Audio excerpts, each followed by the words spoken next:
What's going on, guys? In today's video, we're going over the 4-4-1-1. Now, the 4-4-1-1, as we all know, it's being used quite heavily. I would say more top tier players. Why they like to use it is because it's very, very similar to the 4-4-2. The main thing you're really paying for is that, let's say we compare it to, let's say, a traditional 4-2-1-3, is that you're paying for the CDMs. Now, the benefit is the CDMs, they sit higher. So, as opposed to CDMs, you have center mids. Now, when center mids, the benefit is they're more involved in the attack. So if you're struggling to attack, and let's say you get the ball and you rotate it down to the wider areas and you bring the ball back inside the middle, you know I'm talking about when you go down the wing, when you rotate the ball back inwards, you find that your CDMs are too far away.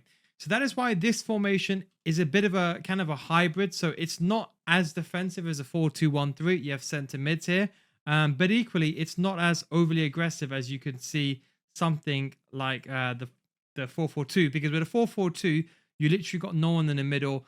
But the benefit of this one is, as I mentioned, is you have the center mids, except for you have one striker behind the other one.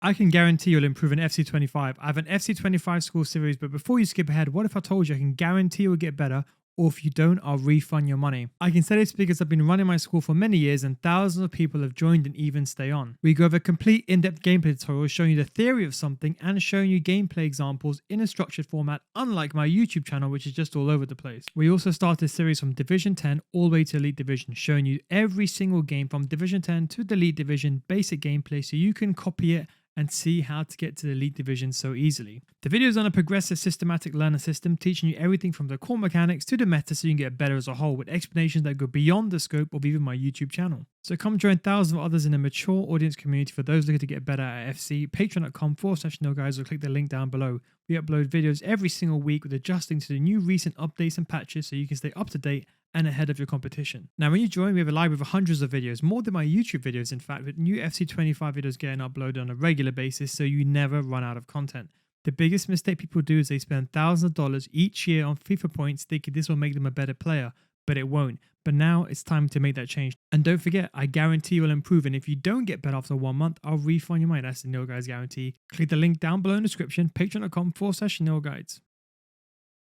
And you have that kind of system. So it's basically like a 4-2-1-3, except for those center mids, they sit higher. So that's just something just to bear in mind when you're thinking about this formation.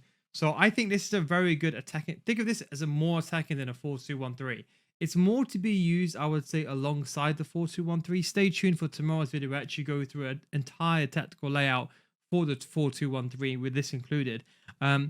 With a striker, I think with a singular sole striker, you'd want advanced forward. I think the benefit of having advanced forward is that player kind of does a bit of everything. They don't always make runs in behind. They also stand there. So if you wanted to make a pass to them and do like a first time touch or a step over or whatever you want to do, they're available. The cam, now this is the only thing that I say. From the attacking stance, I put the cam on shadow striker. But equally, if you wanted, this is important to fine tune this for yourself, right? Put the player on playmaker if you want them to come back in a defensive stance. The problem with this formation is that when you lose the ball, not only do you not have the CDMs that you would otherwise have, is that cam doesn't come back. So it depends. I personally want my cam to stay up, A, ready for the counter attack, and B, when I win the ball back, I kind of want them there so I can press the ball as well. I don't always want them to come back, and they don't really come back too deep anyway. For both the left mid and the right mid, inside forward is typically the way to go. The only difference compared to the 4-2-1-3 is that you can't do inside forward roaming, which I'll be honest, this is only going to affect the top tier players, maybe 5% of players that leave both the left wings and right wings on stay forward, or unless you play that counter-attack nature. But that's the only difference. But inside forward balance, I'd probably say for the left mids and right mids is the best role that you could have inside the game. Try to look for at least a plus on those players.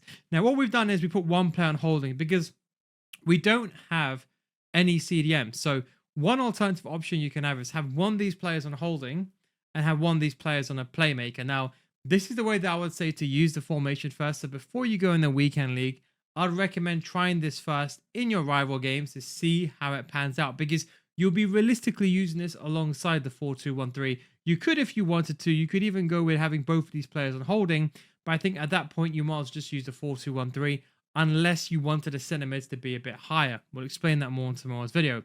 But I think if you're looking for a good balance between them, I would say putting one of them on a playmaker, one of them on a holding. Ideally, have these players have good sprint speed, defensive awareness. At this stage, I'm talking minimum absolute minimum 88 sprint speed is what I'm talking about for a CDM without a shadow chemistry style. And then the defensive awareness for a player, you can look for someone who ideally has got 85. I know it's hard. I know it's really, really hard to find those players. But I was quickly going to show you a quick example over here. And let's say, for example, like one of these players, I know they are a bit pricey. So you can reduce even the sprint speed to 84. So you can use a player like Gross. I think Gross is a very, very good card. Only 25k. But if your budget really can't allow it. But with Foot Birthday, Lavia is a really good example of a card that can do a bit of everything. So at least you have one player that's going to be effectively the defensive-minded player.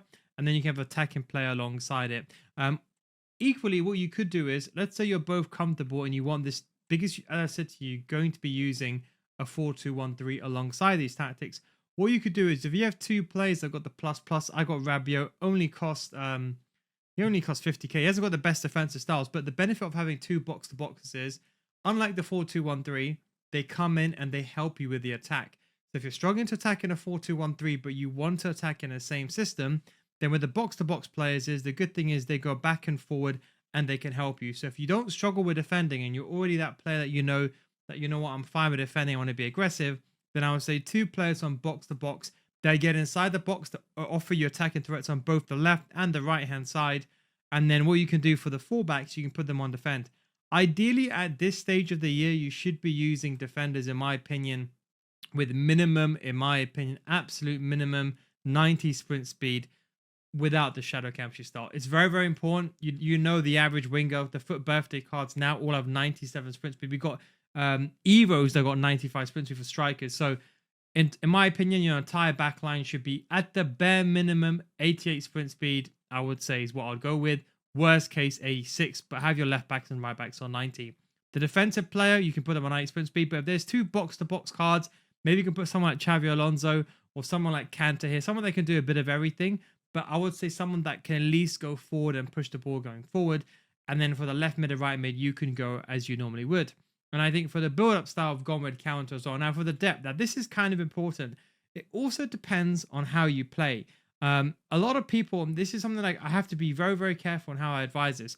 A lot of people don't mind playing high depth, but the problem is that when they lose the ball, I would say in between the defensive line, in that region over here, this is where they get killed. So if you're watching this and you're sitting here and you're watching this, you're saying, you know what? I know when my CDMs get beat, my center mids are too far ahead. And you know you don't bring them back manually, because that's the key, bringing them back manually. You got to take that into consideration. What the depth can do, a higher depth of about 70, is they basically go into a pressing state. And let's say the ball is in the middle, your center backs and your right backs, they also move up and you maintain the high line. You're not going into absolute aggressive territory where you're going to, for example, 95 depth, but you're staying at 70. So I would say 70 is a good depth to use with this formation. I would most definitely not go with the lower, as compared to a formation of CDMs. I wouldn't go to 45, especially, it's only if you really know how to defend properly. Especially if you struggle with defending, I would not recommend going too low, because then the problem with being too deep is that you end up having that massive gap and your opponent's going to be smart enough, as I said, once again, they're going to be smart enough to be in between these lines, in between where these players are, and you're going to have this situation where your center mids, even though they're going to be on box to box, they could be on holding as well, they're going to be too far away. And that's the space in the middle where you're going to get exploited. So that's one thing you got to bear in mind.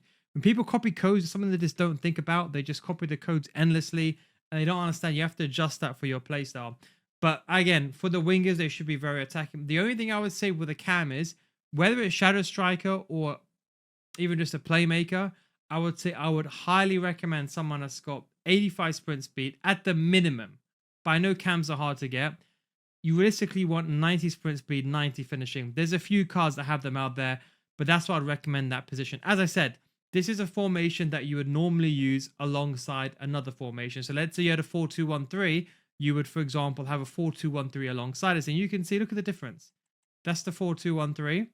And that's the 4-4-2. It looks like it's much different. But if you look at it very, very carefully, we compare this here to the 4-2-1-3. And don't forget, in all the other formations where you have CDMs, they're almost quite identical. But as I said, same as the 4-4-2 wide, or the one where I would say with the center mids. But you can see here, the only difference is that you have the left wings and right wings, and then you have the CDMs.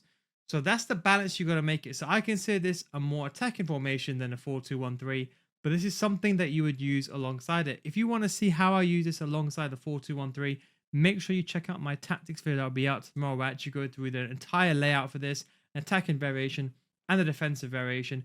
But that would be the tactic that you could use. So you could use either the 4-2-1-3 or the 4-4-1-1. Thanks for watching. Don't forget, if you want to get better FC, come to my Patreon. It's patreon.com/no guys. You don't give after 1 month the refund. You might say no guys guarantee. Thanks for watching. Take it easy. Catch you next time. Peace.